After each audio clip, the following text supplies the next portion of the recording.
이 시간에는 코드 엔티티 타입을 설계하는 방법에 대해서 한번 보도록 하겠습니다. 일단 정보 시스템에서는 뭘 이렇게 코드화 시키는 작업을 하거든요. 자, 왜 그러냐면 우리가 여기도 잠깐 나와 있지만요. 우리가 이제 부서라는 테이블이 있다고 치자고요. 부서라는 테이블이 있는데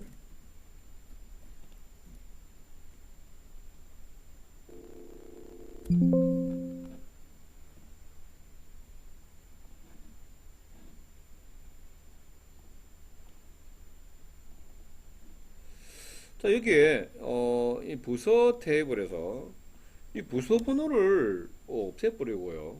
그냥 부서 테이블인데 부서명 이렇게 써요.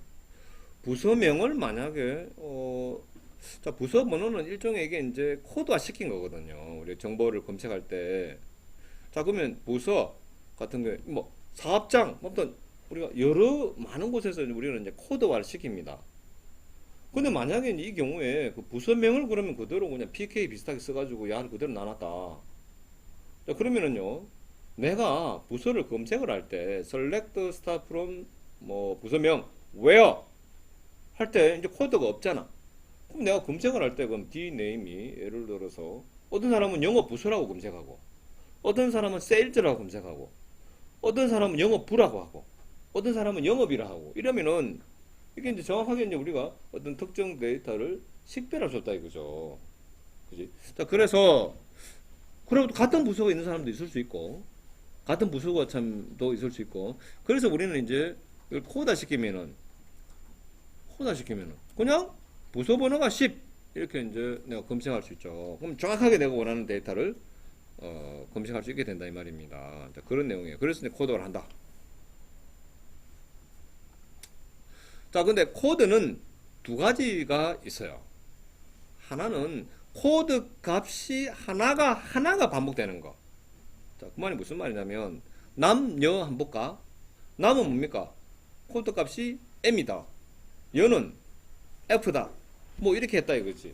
이런 경우를 코드 값 하나가 남일 때는 계속해서 이제 뭐 m 이렇게 반복이 된다 이거죠. 자, 근데 그게 아니라 한 가지 코드에 대해서 여러 개의 속성이 반복되는 경우. 무슨 말이냐면 자, 부서를 보세요. 부서를 보면은 여기 부서 번호가 10이야. 자, 코드 값이 여기 있어요. 근데 부서 같은 경우에는 코드 값 이게 10만 뭐 20, 30 뭐 이런 것들만 있는 것이 아니라 추가적인 속성들, 부서명, 지역, 뭐 부서 전화번호, 부서 대표자 이렇게 추가적으로 여러 개의 속성들이 이렇게 있습니다. 자, 이런 코드들은 이 보다시피 이게 이제 뭐 코드인지도 모르고 그냥 썼잖아. 이 코드 태블인지 모르고. 자, 이런 일단은 이제 코드 엔티티 타입으로 별개로 설계를 하거든요. 코드 엔티티 타입으로 설계합니다. 자, 예를 들어서 이제 사원 테이블도 우리가 코드라는 입장에서 한번 그 문맥에서 말해보자면은 코드 엔티티 타입이에요. 왜? 사원 번호가 코드잖아, 코드. 근데 이 사원은 코드 값이 하나. 그러니까 사원 코드만 있는 것이 아니라 사원 이름, 주소, 전화번호 다 있죠. 자, 그래서 자, 이렇게 코드 값 하나가 반복적으로 나타나는 경우 남녀, 부서나 사원처럼 이 코드에 대해서 또 추가적으로 여러 개 속성이 반복돼서 나타난다 이거지 이제. 자, 이때 데이터 모델링을 어떻게 하느냐? 코드 값 하나가 반복되는 경우. 지금 이 부분이 막 지금 프로젝트 여러분들 오늘 다 뜯어 고쳐요. 제발. 그 인사, 물류, 회계, 그 데이터 모델 전부 다 반영을 하란 말입니다. 이거 지금 엉망진창으로 되는 게 있어요. 자, 지금 볼까요? 그러면 지금 이제 접수를 하는데 자, 그 부서 쪽에 있는 그 부서 코드가 이제 접수를 할 때는 특정 부서에 그 어떤 특정한 어떤 신청자가 이렇게 부서와 접수 방법과 접수 구분 신청자가 있는데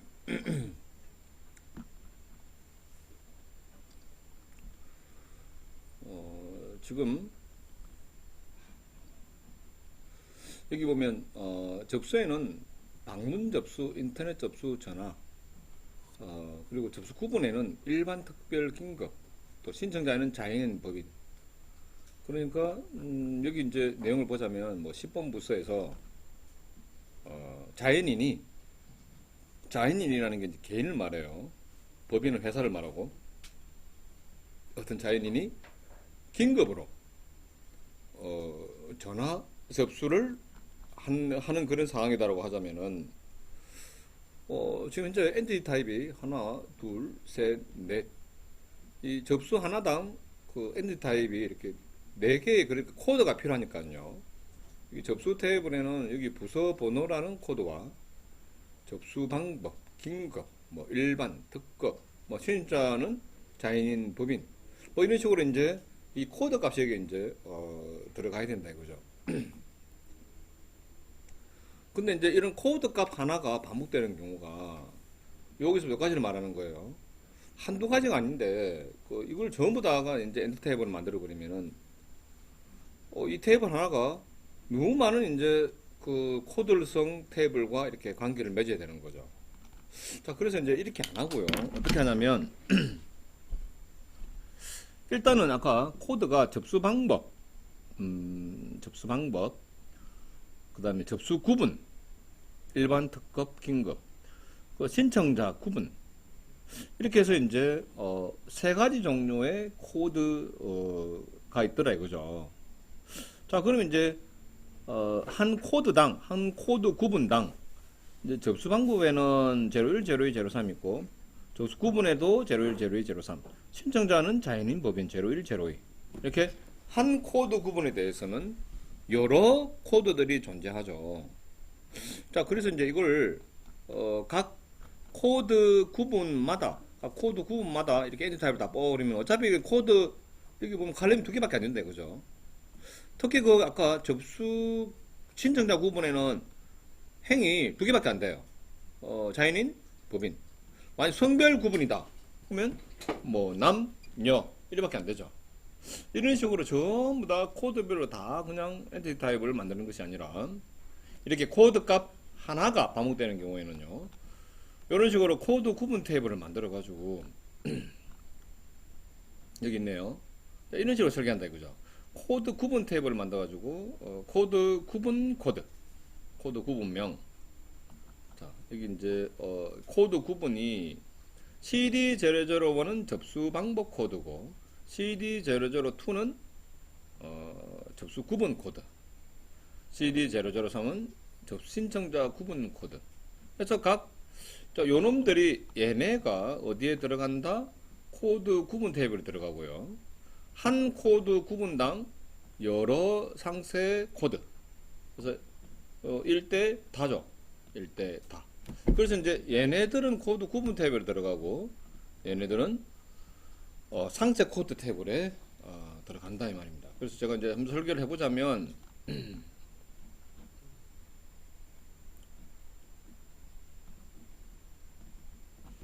자, 여기는 코드 구분.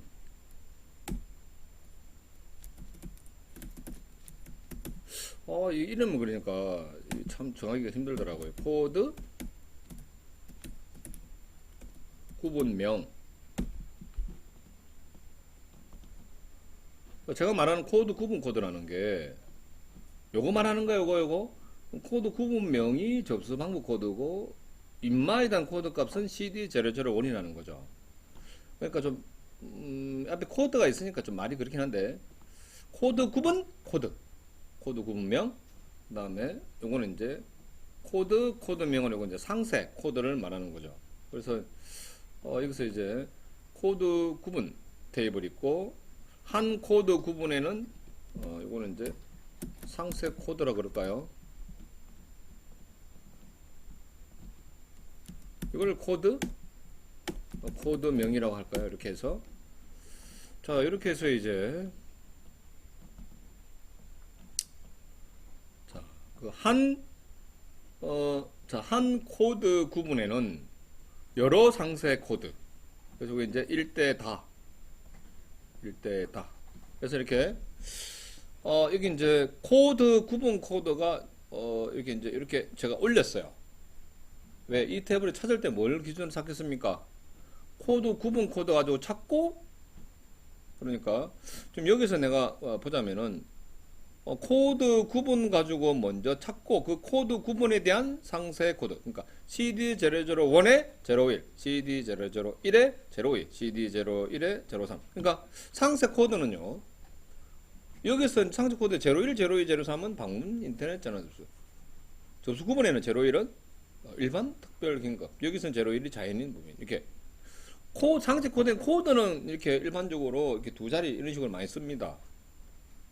근데 제가 여기 이제 코드 구분 코드를 주 식별 식별 관계로 여기 주 키의 일부러 이렇게 딱 보내버렸죠. 왜냐면 코드만 만약에 이걸 내려버리면은 이걸 이렇게 내려버리면은요 상세 코드에서 이 코드 값이 유일무이해야 돼요. 유일무이해야 돼. 그러면 이제 여기서 이제 여기 01, 02, 03, 04, 05 유일무이해야 되니까. 보통 코드들은요, 이렇게 01, 02, 03, 이렇게, 여기서 이제 01은 접수 구분, 일반, 이런 말이죠. 이런 식으로 많이 하거든요.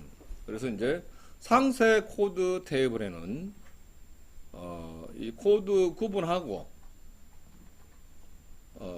자, 이 코드 구분 코드하고, 코드를 결합해서 이렇게 이제, PK를 구성하게 되죠. 왜? 이렇게 하면 인덱스가 만들어지죠. 상세 코드에서 뭘 가지고 제일 먼저 조회할까요? 이거 갖고 조회할 수는 없는 거죠. 이것만 가지고 하면은 값이 코드가 다 틀리잖아. 같은 제로 1이라도 여기는 코드 사무 방문이 없어. 여기는 일반 이렇게 되잖아. 그래서 이제 먼저 조회할 때는 이 코드 구분 코드에 있는 코드 구분 코드 가지고 먼저 조회해 갖고 그게 제로 1은 얼마 뭐 이렇게 되겠죠. 그래서 이게 이런 식으로 해서 이제 1대 다. 자, 이건 코드 구분 상세 코드. 이런 식으로 설계할 수 있다. 코드 값 하나가 반복되는 경우 이렇게 설계합니다. 근데 학생들이 또 많이 틀린 게 내가 이게 너무 머리가 아플 지경이에요. 내가 바꿔라 했는데도 수업을 하도 안 들어. 모른 척 하는 것 같아. 하기 싫으니까. 바꾸세요, 제발. 이번에 내가 다음 주 화요일 날, 뭐 그걸 다 바꾸는까지는 내가 안 하겠지만은, 이 코드, 저번에도 한번 얘기했죠. 이미지 올리는 건데 다 하라 그랬지. 지금 안 해놨단 말이야. 그때 내가 하라고 지시한 게 몇 개 있었어요. 특히 코드는 제대로 손 봐야 돼. 뭐 여러 번 거쳐서 내가 맨날 수업 시간에 하라 그러는데 그냥 봐야 다음날 돌았으면 그냥 안 하는 걸로. 자, 하여튼 다음 주 화요일 날 이 부분은 제가 특별히 좀 챙기겠습니다. 어느 부분을 챙기냐면 자, 여기 보시면 이제 얘는 그 코드 엔티티 타입이라고. 얘네들은 코드 값 하나만 반복되니까 아까처럼 코드 구분 그 다음에 상세 코드 해가지고 이 종합 코드 테이블이 다 제가 이렇게 얘기했는데요. 얘는 코드 하나가 반복되는 것이 아니라 추가적으로 여러 속성들이 같이 반복이 돼요. 이제 이 엔티 타입 내 보면 이런 코드 엔티 타입입니다. 그런데 그럼 정말로 이렇게만 설계하느냐? 그게 아니라 제가 여기 그 부서라고 제가 해볼게요. 여기 이제 부서 코드, 부서명, 지역, 뭐. 자, 이렇게 있다.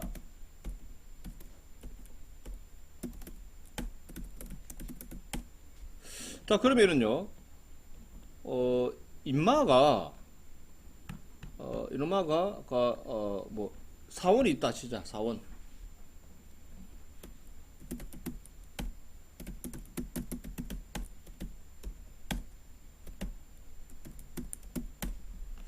자, 그럼 이제 한 부서에 여러 명의 사원이 근무한다. 자, 그런데요. 근데 사원은 굉장히 많은 코드들이 또 있을 수 있습니다. 이 사원이 근무하는 뭐 작업장, 뭐 사업장, 여기에 사원 등록할 때도 여러 가지 그 코드가 있을 수 있어요. 자, 그런데 이 부서, 자, 부서를 과연 그럼 사원 쪽에서 코드를 참조할 때 부서 엔티 타입에서 참조하느냐? 아니라고.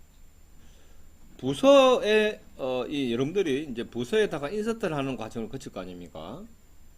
나는 이제 코드 입장에서 봤을 때는 이게 부서, 얘가 코드 엔티 타입인데, 실제로 이제 또 전체적인 어떤 데이터 모델 입장에서 보자면 얘는 부서라는 정보를 관리하는 테이블입니다. 엔티 타입이에요. 그런데 이제 코드도 있죠. 이게 사원 쪽에서 봤을 때는 이 근무하는 부서 코드가 이렇게 넘어오잖아. 이 부서 코드가 제품 코드, 뭐 여러 가지 그러니까 많은 코드들이 존재할 수 있는데요. 코드 엔티티 타입들도 상당히 많아요. 사업장 엔티티 타입, 부서 엔티티 타입, 뭐 어쩌고 저쩌고 저쩌고. 아, 거래처 코드 뭐 많아. 그런 것들은 다 지금 제가 볼 때는 코드 엔티티 타입이에요. 근데 걔네들은 자, 사업장을 만약에 등록한다. 부서를 등록하는 화면이 있으면은요. 등록 누르면은 인서트 힌트 해가지고 여기다 인서트 해야 되는데 동시에 어디다가도 인서트 해야 되냐면은요. 여기 반드시 인스턴트 코드가 반드시 들어가야 돼. 지금 이거 안 해, 지금. 이거 안 해놨어요, 이거. 왜? 코드를 참조할 때는요, 여기가 아니라, 여기서 참조합니다. 여기서. 자, 그래서, 지금 현재 부서에다가 인서트를 하게 되면은요, 여기다가는 뭐, 부서 코드, 부서명이 뭐가 된다? 코드명이 되는 거죠. 그러면 이게 이제 코드 구분에는요, 당연히, 코드 구분 코드는 예를 들었을 때 코드 구분명은 부서 해가지고 이제 여기서 이제 코드 구분에도 이제 부서도 코드니까 여기도 이제 하나 집어넣어야 된다 이거죠. 그래서 여러분들이 여기다가 부서에다 인서트하면은 여기도 인서트. 만약에 이제 여기 이제 부서명이 바뀌잖아요. 당연히 여기도 자동으로 업데이트. 이게 하나의 트랜지션으로 작업이 돼야 되는데 이거 안 해 지금 이거. 그리고 아까 영현이 쪽에, 그 물류 쪽인지 모르겠는데, 아까 코드를 보니까, 뭐 연결해놨는데 보니까, 이런 놈들하고 바로 연결해놨어요. 자. 물론 연결했다고 틀리지는 않아. 연결했다고 틀리지는 않은데, 이 코드 엔티티 타입은요, 특히 이것도 저번 시간에 얘기했던 것 같습니다. 이 상세 코드 테이블 있죠. 얘는, 다른 엔티티 타입과 굉장히 여러 번 관계를 맺어요. 이 상세 코드에는 이 시스템에 있는 모든 코드들이 다 들어가 있기 때문에 전부 다 연결시키면 어떻게 될까? 여기 테이블이 있는데 막 전부 계속 연결시키면 이거 완전 거미줄처럼 해가지고 데이터 모델이 지금 어떻게 되는지 알 수가 없어요. 그래서 저번에 한번 제가 엔티 타입이 있는데 엔티 타입은 반드시 다른 엔티 타입과 관계를 맺어야 된다. 예외가 있다 그랬죠. 너무 지저분해지니까 코드 엔티티 타입만큼은 연결을 하지 마라 라고 얘기했었죠. 왜? 너무 지저분해지니까. 그리고 통계성 엔티티 타입은 관계를 통해서 만들어지는 것이 아니고 우리가 그 어떤 특정 엔티티 타입에 있는 엔티티에 대해서 집계 분석해가지고 계산해서 나온 거기 때문에 통계도 그리고 원본 엔티티 타입이 있으면 얼마든지 내가 다시 계산해서 만들 수 있기 때문에 관계를 표시하지 않는다. 그게 다 파생 소승들이죠. 통계 엔티티 타입은. 그래서 연결하지 않는 엔티티 타입이 그렇게 두 가지가 있더라. 그 중에서 하나가 얘예요. 얘. 자, 그래서 이제 이런 코드 엔티티 타입들은요. 아까도 했지만 값이 하나가 반복되는 건 이렇게 한다. 코드 엔티티 타입 별개를 뽑아내냈는데 하나 더 얘기 더 해야 돼. 코드 엔티티 타입으로 뽑아낸 여기에다가 인서트 할 때는 코드하고 코드명만 뽑아갖고 상세 코드에도 넣으라 이 말이죠. 이제 넣어서 이제 우리 전체 시스템에서 코드가 필요하면 다 어디 걸 참조하겠다? 이걸 참조해야 돼요. 아니 지금 예를 들어서 여기 하나를 가지고 있잖아. 여러분들이 화면 딱 로드 하잖아. 그럼 코드 값들은 한 방에 다 가져오는 경우가 많죠. 한 방에 그 로컬 PC에다가 그냥 이렇게 스토리지에다가 로컬 PC에다가 그냥 그 클라이언트 PC에다가 다 때리 저장해 놓죠. 그럼 화면에서 클릭하면은 코드 문 가지고 코드를 찾아서 이렇게 화면에다 이렇게 셀렉트 박스로 이렇게 얘네들을 보여준다 이거죠. 그런데 아니 코드 엔티티 타입이 전부 다 떨어져 있으면은 내가 한번 로드할 때 막 부서 엔티티 타입도 가져와야 되고 부서 코드 부서 몇명 가져오면 되는데 또 이것도 가져와야 되고 작업장 코드 작업장 명도 가져와야 되고 막 너무 많이 가져와야 되는 거예요. 이제 그렇게 하면은 부하가 너무 심해요.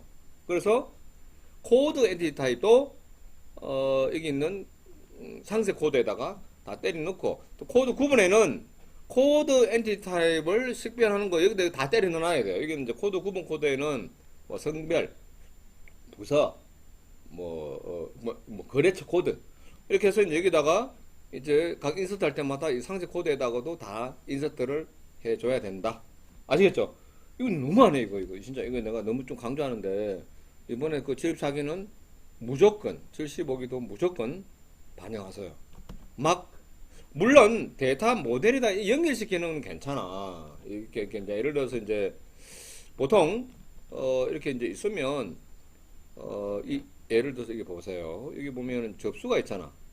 사실 얘네들은 코드, 얘는 이제 종합 코드에 다 있을 거 아닙니까? 이렇게 별도 엔타이를 뽑으면 안 돼. 이거 제일 이제 여러분들이 많이 하는 실수가 코드 구분별로 엔타이를 다 뽑아버리는 거야, 이거. 이거는 매우 최악의 그 뭡니까? 설계 방법이야. 이래 하면 안 돼. 코드가 하나가 반복하는 건 절대 이래 하면 안 되고, 어디다가 다 때려 넣어라? 여기다가 다 넣어라. 여기다가 코드 구분해서 구분되면 돼요. 코드 구분이 구분되면 돼. 여기다가 다 때려 넣어라. 다시. 그러니까 이제 코드 구분에는 뭘 넣는다고요? 코드 구분 탭에는 얘만 들어가는 거지. 얘 정도만 들어가는 거죠. 상세 코드에는 이 코드 구분이 내려가야 되겠지. 일 때 다니까 코드 합쳐갖고 상세 코드를 식별하도록 해야 된다 이거야. 접수 방법, 접수 구분, 신청자 구분 코드 이렇게 가지고 이렇게 해야 되는 것이지. 지금 아까 교재에 나왔던 것처럼 전부 다 테이블로 뽑아서는 안 된다. 이렇게 뽑으면 안 된다. 또 그리고 얘는 연결시키면 안 돼. 얘는 연결시키면 안 돼요. 어떻게? 여기다가 봐봐. 자, 또 알려줄게. 자. 예를 들어서 접수를 내가 하나 해볼게요. 자, 접수 테이블입니다. 요거를 자, 접수 테이블이고 여기 보니까 접수 구분 코드, 접수 번호, 접수 코드, 접수자명. 자, 그럼 여기 이제 하나, 둘, 세 가지 코드가 있잖아. 세 가지 하나, 둘, 셋. 자, 그래서 이제 여기 보시면은요. 자, 접수 번호라고 할게요. 얘는 1대, 자, 이거 몇 번 연결해야 되냐면, 그러면, 총 몇 번 연결하면 되냐면, 자, 보세요. 한 번, 이렇게 해서 모았고, 여기다가, 자, 이제 이렇게 하면 안 되겠죠? 여기다 롤 네임을, 한 번은, 접수 구분이라 그럴까? 접수 구분 코드, 그 다음에 얘는,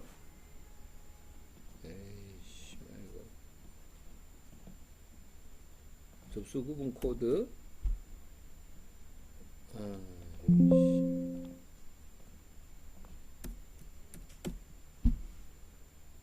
접수 구분 코드고 이 밑에 거는 이제 접수 상세 코드라 그럴게요. 자, 근데 한 번만 관계를 맺는 게 아니죠. 한 번만 관계 맺는 것이 아니라 여기는 신청자 구분 코드 그 다음에 접수 방법에 대해서도 그럼 이거 관계를 몇 번 맺어야 돼? 이게 이제 또 맺어야 되죠. 한 번 더. 자, 이번에는 제가 또 이제 관계 이름을 이렇게 해볼까? 접수 방법 구분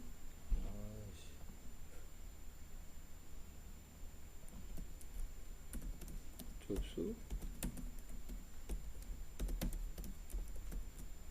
오호 타이핑 안 되나 방법 구분 코드. 자, 여기는 접수방 이거 알죠. 이걸 조작하면 안 되죠.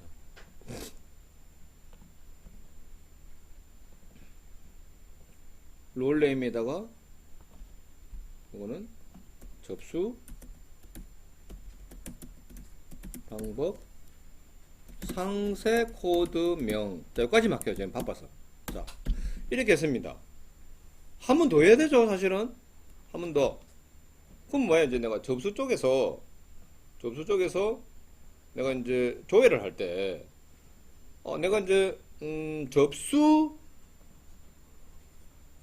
구분 코드, 접수 상세 코드 명을 알려면은 이 두 개 가지고 조인해서 가져와야 되고, 접수 방법 코드명을 알려면 이 두 개 조인해야 되고, 또 있나? 그럼 어떤 테이블들은 막 상세 코드에 다 있죠?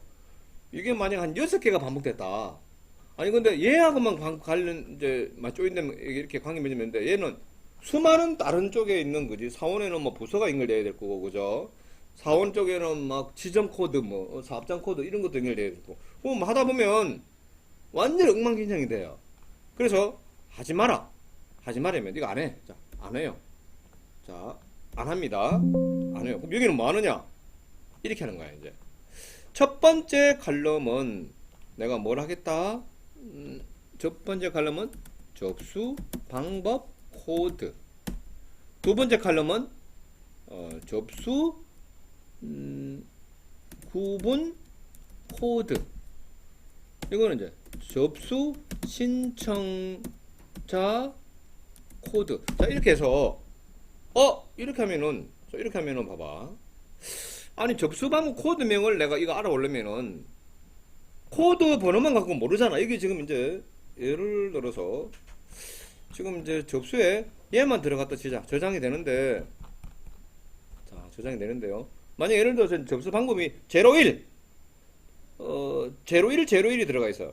여기에 지금 여기 저장되어 있는 게 접수에 01, 01, 01이 들어가 있어요. 그지? 근데 01의 의미가 다 틀리잖아. 그럼 이제 얘는 어떻게? 여러분들이 이제 예를 들어 코드명 굳이 알라 그러면은 코드 구분 코드도 알아야 되잖아. 맞죠? 근데 그거는 첫 번째 자리는 당연히 이거는 이제 여러분 애플리케이션 로직에서 그냥 처리해 주면 돼요. 내가 굳이 접수 구분 코드까지를 내가 여기다가 다 때리 넣어 가지고 할 필요는 없다고. 그러니까 내가 조인해 가지고 아까 전에 다 때리 들어가 있으면은 다 막 들어가 있으면은 어떻게 하면 됩니까, 이거? 이 접수 구분 여기 있는 요 코드 값하고 이 코드 값에서 코드명을 알 수 있는데 그럴 필요 없잖아. 그럴 필요 없잖아. 각 자리 얘마다 우리가 각 자리마다 우리가 이제 하는 이제 첫 번째는 접수 구분 코드, 두 번째는 접수 방법 코드, 세 번째는 접수 신청자 코드 이렇게 나오면 내가 이제 코드명을 가져올 때는 여러분들이 이제 애플리케이션 로직 상에서 이제 이 접수 구분 코드나 방법 구분 코드는 여러분들이 이제 뭐 이거를 이제 문서화되는 걸 보고 참조해서 집어넣으면 되지. 이 테이블에다가 그냥 구분 코드 값 이거 두 개를 다가 1대 다로 해가지고 아니 이제 연결도 안 할 건데 다 때려 넣으면은요 코드 7개가 있으면은 총 14개의 칼럼이 들어가 있어야 되거든. 그런 쓸데없는 짓은 안 해도 된다 이 말입니다. 아시겠죠? 승건? 알아듣나? 못 알아들은 것 같은데? 자, 오늘은 여기 이제 요 아이큐브에 있는 이 코드 관련한 이제 이 관리하는 그 화면을 보고 저번 시간에 이어서 이제 이 코드와 관련해서 이제 코드 엔티티 타입을 설계를 한번 해보도록 하겠습니다. 이제 내용은 잘 돼 있어요. 요 내용 자체는. 근데 이제 메뉴명은 칼럼 속성명은 실제 이제 우리가 이걸 보고 뭐는 뭔지 데이터를 보고 나는 알았거든. 데이터. 자, 그러면 설계를 한번 해보자고요. 저번 시간에 제가 했던 것처럼 이게 저번 시간에 얘기했는 것처럼 코드 값 하나가 이제 계속해서 반복되어 나오는 경우에 모든 코드 종류별로 전부 다 엔티티 타입을 설계하지는 않는다 이거죠. 그래서 이제 여러 가지 종류의 코드가 있을 텐데 여기 보시면 이제 우리 여기에 대해서는 적수 방법에 대한 코드들, 적수 구분에 대한 코드, 뭐 신청자 구분, 자연이냐 법인이냐에 대한 코드 이걸 각각 다 엔티티 타입을 했다가는 코드 엔티티 타입만 종류별로 다 뽑으면 뭐 수십 개가 그냥 뽑아버려요. 그렇게 하는 것이 아니라 일단은 여기 기준으로 하자면 코드 구분과 관련되어 있는 엔티티 타입을 먼저 뽑을 겁니다. 여기는 어떻게 되는지 한번 가볼까요? 자, 이거 보면 여러분들이 조금 더 쉬울 것 같아요. 요게 뭐냐면 코드 구분 엔티티 타입에서 뽑아온 거야. 그러니까 예금 종류와 관련된 코드들 뭐가 있지 해서 여기 1번 보통 예금 사실 여기서는 이제 직접 또 코드가 새로운 코드가 있다면 이렇게 해서 내가 새로운 코드를 코드 엔티티를 이렇게 입력을 할 수도 있어요. 여기서 이제 바로 그냥 이렇게 내가 이제 이 화면에서 등록하는 겁니다. 거래처 등급, 뭐 주류 코드, 거래처. 자, 여기 보시면 뭐 금융거래처도 있고요.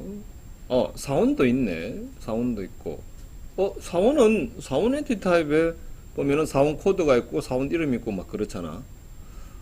이게 보면 이제 사원도 사실은 이제 사원 아이디 이런 거는 코드거든요. 사원에 대해서 사원 코드로 우리가 이제 그 직원을 식별할 텐데 업무에서 그지? 그러면 이제 사원 이름이라는 그 이 코드 값 하나만 있는 것이 아니라 사원 이름, 주소, 전화번호 이런 여러 가지 속성들이 또 추가로 있죠. 이럴 때는 사원 엔티 타입에 별도로 없는다 이렇게 얘기했었습니다. 그지? 자, 그런데 이제 여기 보니까 또 여기도 또 사원 코드가 뭐 뭔지 몰라도 그죠? 이게 이제 또 코드가 중복돼서 뭐 또 관리된다. 뭐 이렇게 이제 생각이 드네요, 그죠? 근데 여기 옆에 보시면은 구분의 변경 가능이라는 것들이 있고 또 여기 보시면 이제 변경 불가능한 것들 공통점을 한번 저희가 살펴보면 이 부서와 관련된 코드 정보가 여기서 확인은 가능한데 부서도 이 부서도 그지? 코드 값만 있는 게 아니라 부서 뭐 번호, 부서 번호, 부서명 뭐 이것만 있는 것이 아니라 부서와 관련된 추가적인 속성들이 많잖아요. 이럴 때는 별개의 엔티 타입으로 뽑아냅니다. 코드는 코드인데 별개의 엔티 타입으로 뽑아내는 것들은 보니까 여기서 다 나오지만은 여기 이제 화면에 나오지만 다 변경 불가능이라고 되어 있습니다. 그리고 여기는 부서에 대해서 내가 여기서 코드 값을 여기서 추가할 수는 없어요. 자, 이렇게 코드 엔티티 타입으로 별도로 관련된 엔티티 타입들인데 여기서 지금 이제 바로 여기 이 화면에 코드로 다 볼 수 있잖아. 이런 것들은 변경 불가능이라는 뭐 이렇게 돼 있고요. 이것도 나는 어트리뷰 명이 칼럼 명이 마음에 안 들어요. 구분이라고 하는 것 자체가 뭐 이거는 그냥 수정 가능 뭐 이렇게 하는 게 더 나았을 것 같아요. 이거는 이제 코드 구분명이고 얘는 이제 상세 코드명 관리 항목이 아니라 자. 그런데 이제 이게 코드 값 하나가 그냥 이렇게 반복되는 거. 그러니까, 여기는 물론 뭐, 여기는 이제 사용 여부 이런 것들이 있는 것 뿐이지. 사실은 이제, 뭐 이게 성별이다. 그러면 이제, 이런 남, 이는 여, 뭐 이럴 수 있지 않겠습니까? 이 코드 값 하나가 반복되는 그런 성질의 코드들은 바로 이 화면에서 이렇게 코드를 추가할 수 있어요. 별도의 엔드 탭으로 관리를 안 하거든. 자, 그래서 이제 요 테이블을, 이걸 한번, 저는 이제, 저번에 뭐라 그랬습니까? 엔타입을 뽑아내는 방법이 기존에 이런 레거시 시스템이 있으면 이렇게 입력되는 화면, 출력되는 화면을 보면은 입력되는 데이터, 출력되는 데이터를 보고 이게 이제 장표에 해당한다 그랬죠. 장표. 꼭 종이로 된 것만 장표가 아니라. 자, 그러면 이제 내가 이걸 보고 이제 여러분들이 그 엔티 타입을 이제 이렇게 설계할 수 있어야 된다 이거죠. 그러니까 일종의 리버스 엔지니어링이라고 볼 수도 있겠네. 그럼 제가 이걸 한다면 볼까요? 자, 그럼 이제 내가 코드 구분 테이블이다 라고 하고 여기는 제가 코드 구분 코드 좀 말이 좀 이상하지만 그지 코드를 구분하기 위한 코드다 이 말입니다. 자, 그래서 그렇게 했고요. 코드 구분명 그 다음에 수정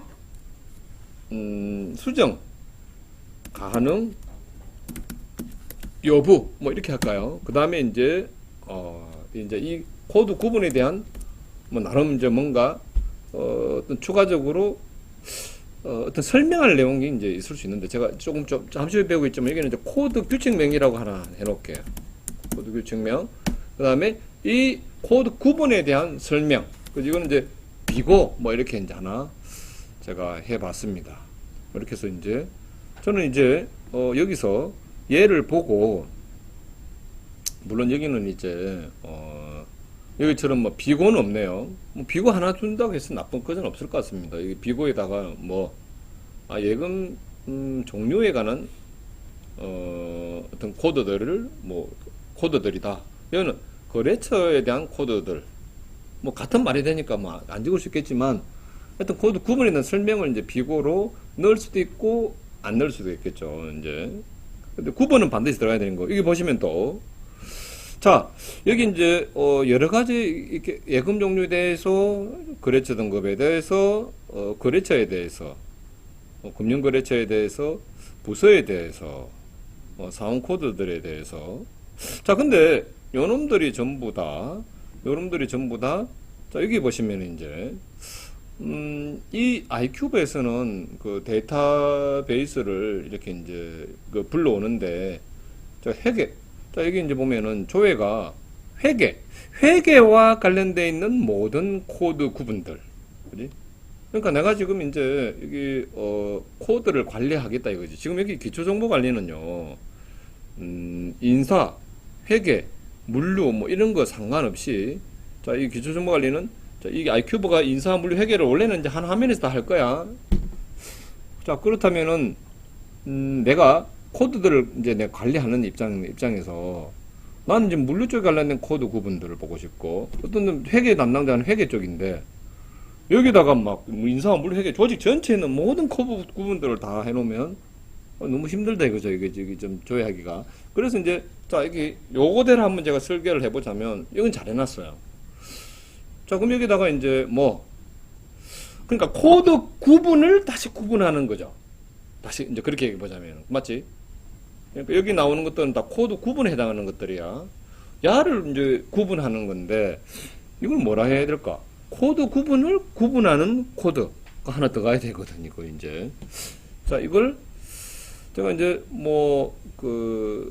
당장 이거 생각한다고. 자, 그래서 이제 여러분들이 현업에 가면 막 이런 거 이름을 정하는 거, 그지? 업무에 맞게, 이게 이제, 이런 것도 업무에 있는 단어가 아니거든, 또. 이건 시스템적으로 내가 필요한 거니까. 이제 이런 이름을 또 정한다고 또 이렇게 또 머리 좀 써야 되는 거죠, 이거. 그죠? 나는 지금 당장 바쁘니까 그냥 조회 구분. 이게 이제 조회 구분하면 이게, 뭔가 좀, 내가 생각하는 의미를 좀 바로 직관적으로 팍 하는 이름은 아닌 것 같단 말이에요. 마음에 안 들어. 자, 이 이름이 마음에는 들진 않거든, 저는. 그렇지만 이제 이거 한다고 제가 시간을 보내긴 그래서 조회 구분이라고 그냥 할 수 없이 그냥 하는 거예요, 지금 이제 바빠서. 자, 여러분들은 실제 업무할 때는 이제 한번 생각해 봐야 되죠. 자, 근데 현업 있는 사람들이 할 때 생각을 할까? 또 안 하고 그냥 막 이게 지금 생각을 한 결과가 아니에요. 이게 지금 봐봐, 이 생각한 결과인 것 같습니까? 이게 지금 십몇 년 전에 이래 놓고는 계속해서 그냥 좀 업데이트 돼도 계속 그냥, 이거는 관리 항목이고 계속 이대로라, 이거 지금. 내 생각에는 좀, 코드 관리다. 관리 내역 등록이 아니라, 시스템 코드 관리다. 코드 관리. 이렇게 넣는 게 더 직관적이지 않았을까. 자, 그러면 여기는 이제 코드 구분 코드. 여기는 코드 구분명. 여기는 이제 수정 가능 여부. 그지? 딱 클릭하면은요, 사실 화면에서 요거 정보를 보고, 여기 이제 일종의 그리드거든. 이 그리드라는 컴포넌트인데, 이 전체를, 이게 이제 요거 딱 누르면 여기 나오잖아, 그죠? 이 전체를 에디터블을, 아마 이렇게 디세이블 이런 식으로 해놨을 거예요.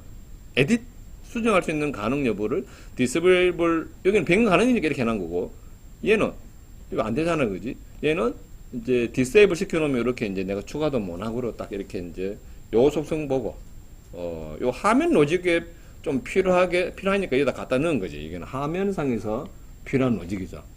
그렇지만 요거는 이제 칼럼을 하나 추가를 해놨습니다. 업무만 보면 요거를 갖다가 이제 좀, 뽑아내기 힘들 거야. 업무만 봤을 때는.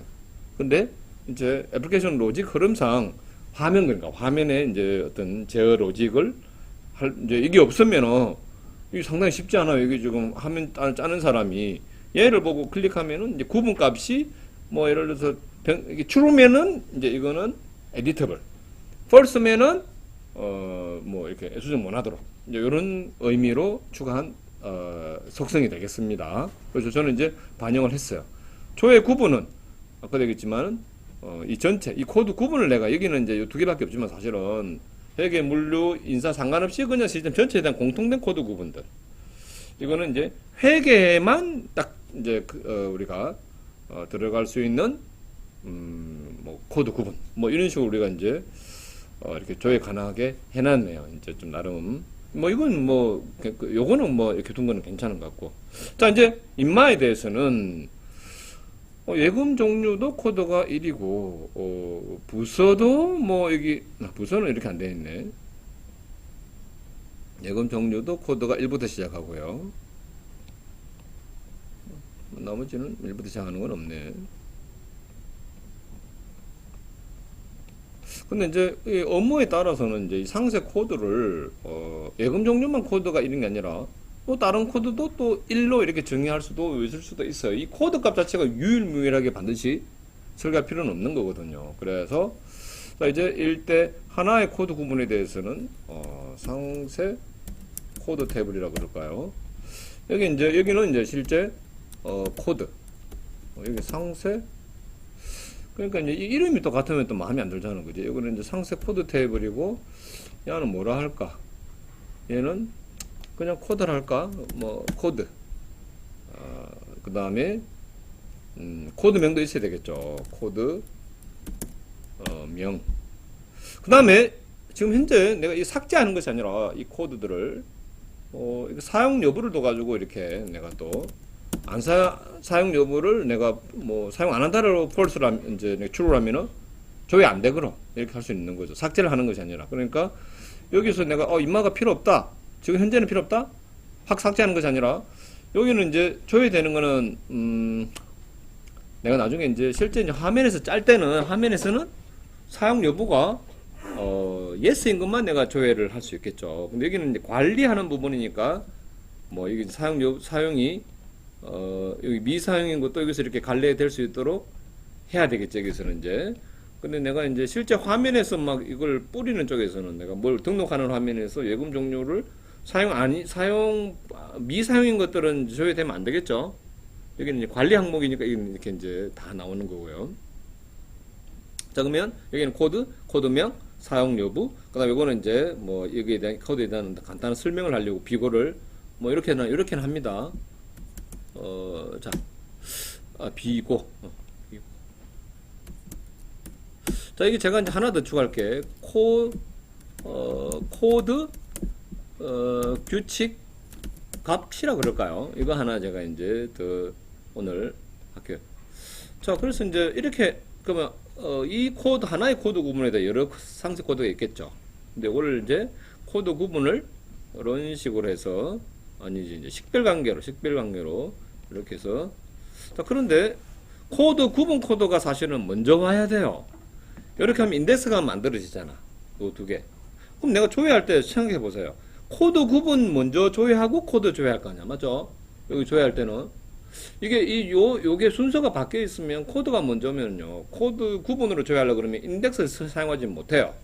그래서 요거는 이렇게 제가 일부러 올렸습니다. 이거는 제가 튜닝할 때 제가 이미 말씀을 드렸습니다. 자, 이런 식으로 해서 이제, 이 코드 엔티티 타입을 이제 설계를 할 수 있겠다. 이제 이 말입니다. 이제 좀 전에 제가 한 게 이거예요. 이게 좀 아마 지금 뭐 들으니까 왜 이해 안 됐나 하는 생각이 들죠. 요걸 보니까 더 좀 직관적으로 잘 이해가 되죠, 그죠? 요게 코드 구분이고 하나의 코드 구분에는 여러 코드들이 있다 이겁니다. 자, 근데 여기는 없는데 자, 코드 규칙명이라는 거 하나 추가를 했습니다. 자, 이게 이제 또 뭐냐면, 자,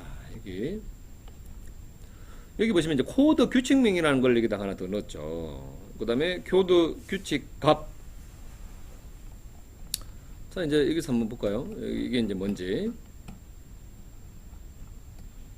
각각의 코드에 대해서 어떤 제약이 있을 때 한번 봐봐요. 예를 들어서 접수를 하는데 여기 보면 접수 방법이 일반이야. 내가 일반이면은 뭐 요금이 1,000원이고, 자, 만약에 접수 구분 코드에서 특별이면은 뭐 2,000원, 긴급이면 뭐 3,000원. 자, 이런 어떤 업무 규칙이 있고요. 또 접수 방법에 대해서도 마찬가지로 이제 코드 이게 이제 규칙명이 뭐 방문 점수일 때는, 자, 이게 한번 볼까요? 자, 그래서 이게 이제 접수 구분에 따라 일반일 경우에는 1,000원, 특별일 경우에는 7,000원, 뭐 긴급 경우에는 10,000원이라고 이제 가정하자고요. 이렇게. 자, 자, 그럼 이제 코드 규칙명을 뭐라 넣겠다? 접수 요금이라고 넣겠다 이거죠. 접수 요금. 자, 이걸 화면을 여러분들 이것도 아마 또 안 보여주면 또 이해 못할 것 같을까 봐 겁나네. 이것도 안 보여주면 또 안 엑셀로 해야 될까? 그냥 이해해봐. 코드 구분에 코드 규칙명에 이제 접수 요금이 들어갔다 이거죠. 그러면 이제 화면에다가 출력을 할 때 이제 화면에 이제 예를 들어서 이제 내가 뭘 접수를 하는데 일반, 특별, 긴급을 내가 이렇게 풀다운 메뉴에서 선택할 거 아니야. 일반일 때 얼마, 긴급, 특별일 때, 긴급일 때 선택하면은 일반일 때는 이제 화면상에서 요금이 1,000원, 특별이면 7,000원 자동으로 탁탁탁 나오게 하겠다 이거죠. 자, 이걸 지금은요 이 코드 이걸 이제 우리가 코드 규칙이라고 이제 했는데 이제 코드에 대해서 이제 별도의 제약이 있는 어떤 업무 규칙이 있다 이제 이 말입니다. 코드에 따른 업무 규칙이 자 이게 이제 각 코드에 따라 이제 걸린 제약 사항들을 만약에 이걸 하면 그냥 어떤 여러분들 그 어떤 프로그램 로직에다가 만약에 하면 어떻습니까? 자, 자바에서 뭐 예를 들어서 이거 등록 누르면 접수할 때 이제 접수 방법을 일반, 특별, 긴급 중에 하나 선택했을 때 등록을 빡 눌러요. 그러면 자바에서 어떻게 해야 됩니까? if 만약에 일반이면은 1,000원, 특별이면 7,000원. 이게 자바에서 이걸 갖다가 그냥 때려 넣어버리면은 이게 요금은 오를 수가 있죠. 그러면 이제 그때마다 이제 애플리케이션 로직을 다 바꿔야 되는 거예요. 이제 이거 다 바꿔야 되는 거죠. 근데 지금 어떻습니까? 이 가격이 바뀌면은 그냥 여기는 지금 이제 여기는 코드 규칙명이라고 없잖아. 모든 코드들이 다 코드 규칙명이 있어야 되는 거 아니에요. 이제 있다면은 예금 종류에 따라서 뭐 이자가 틀리다. 그럼 여기다가 이제 이 코드 규칙명이만 있었다면 이자율, 그지? 이자율 해서 코드 규칙으로 들은 값은 보통 예금은 1%, 당좌 예금은 뭐 2%, 뭐 이렇게 이제 여기다가 내가 넣을 수 있다 이거죠. 물론 이제 거래처 등급에 대해서도 또 얘는 여기에 대해서 또 얘를 여기는 없네. 사용 부서가 있다. 부서에 대해서 또 부서별로 내가 이제 어떤 부서 코드에 대해서 업무 규칙이 또 어떤 코드 값이 제약되는 게 있다. 라고 한다면은 지금 여기는 없어요. 근데 여기다가 칼럼 하나 더 추가를 했다면은 여기다 입력할 수 있겠죠. 그럼 만약 예금 종류에 따라 여기 이자율이 틀릴 거 아니야. 여기는 그렇게 안 해놨는데. 그럼 여기다가 이제 코드 규칙명은 이자율. 그 다음에 여기다가 이자, 그 값, 코드 뭐 규칙 값은 뭐 1%, 2%, 3%. 그럼 만약 이자가 바뀌면은 그냥 이거 관리하면 열어가지고 그죠? 이거 수정해버리면 되잖아. 어쨌든 애플리케이션 로직에서는 각 예금 종류별로 이자가 값이 다 틀리다면은 뭐야? 여기 만약에 칼럼 하나 더 추가했다면 여기서 읽어보면 되죠. 여기서 여기 와서 그대로 그냥 이렇게 로직을 짜면 되죠. 이자가 바뀌어도 애플리케이션 로직은 이제 건드릴 필요가 없다. 이제 그런 내용입니다. 승현? 이해돼? 영현? 네? 이해되나? 네. 성우? 네. 이해돼? 오케이. 이것도 간단한 건데 여기다 또 그림 안 그려주면 또 막 헷갈린단 말이야. 이게 이제 아직 이제 어느 정도 되면 이게 다이어그램 가지고도 좀 볼 줄 알아야 되거든요. 요거를 이런 거. 자, 각각의 코드에 대해서 이제 별도의 제약이 있을 경우에 이렇게 이건 굉장히 참 괜찮아, 참신하고 괜찮아. 이걸 여기 보시면 이제 뭐 디코드 함수로 만약에 짤 수도 있었겠죠. 디코드 함수로. 이것도 많이 바뀌면 또 코드 또 수정해야 돼요. 요거를. 그 다음에 이제 애플리케이션 코드에다가도 할 수도 있는 거고. 그러면 또 이것도 코드 다 바꾸고 갖고 이제 컴파일 새로 해야 돼. 뭐 여러 가지 이런 방법이 있는데 제 생각에는 뭐 코드 규칙을 이 코드 엔티 타입에다가 이렇게 이제 설계해서 넣는 것도 굉장히 이제 유용한 방법이다. 뭐 그렇게 생각이 됩니다. 자, 여기까지 해서 이제 그 코드 엔티티 타입에 대한 그 수업은 마치겠습니다.